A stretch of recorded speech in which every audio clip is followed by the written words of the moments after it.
मैं तुम सबको एक ऐसे बच्चे की कहानी सुनाने जा रही हूँ जो हर काम में बहुत आलसी था। वो स्कूल भी समय पर नहीं जाता था क्योंकि उसे समय की कदर नहीं थी। उसे लगता था कि अगर वह समय की कदर नहीं करेगा तो उसका कोई नुकसान नहीं होगा। जब सुबह रोहित की माँ ने देखा कि स्कूल का समय निकल गया है तो वह रोहित को उठाने के लिए उसके कमरे में आ गई। बेटा रोहित, ये क्या? आज तो तुमने हद ही कर दी।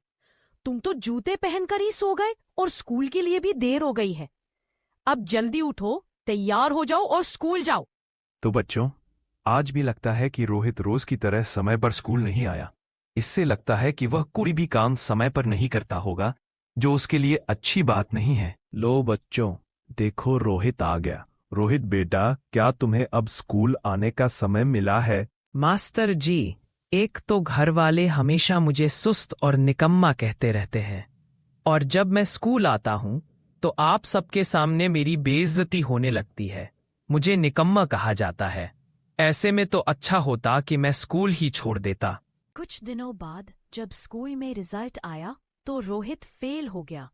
उसे अपने आप पर बहुत गुस्सा आया और समय बर्बाद करने का एहसास भी हुआ। वह अकेले में बैठकर रोने लगा।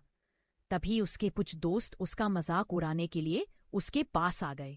ये देखो दोस्तों, यही है वो आलसी लड़का जो ना तो समय पर स्कूल आता है और ना ही घर पर कोई काम समय पर करता रहे।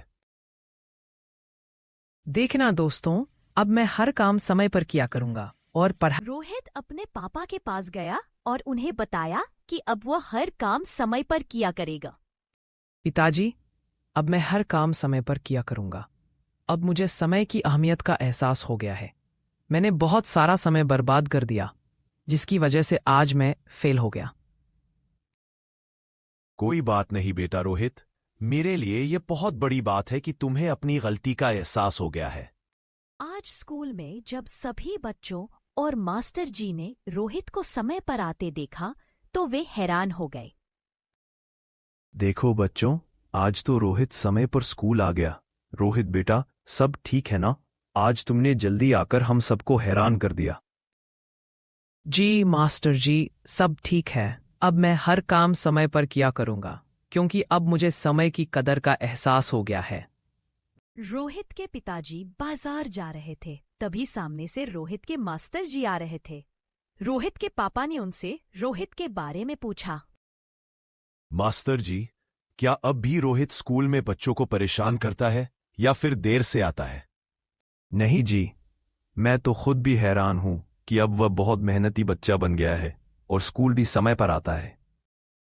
तो बच्चों, आज की कहानी से हमें ये सीख मिलती है कि जो कोई समय की कदर नहीं करता और अपना काम समय पर पूरा नहीं करता, वह असफल हो जाता है। लेकिन जो समय की कदर करता है वह हर काम में सफल होता है। इसलिए हमें भी चाहिए कि हम हर काम समय पर करें ताकि हम अपनी जिंदगी में कामयाब हो सके।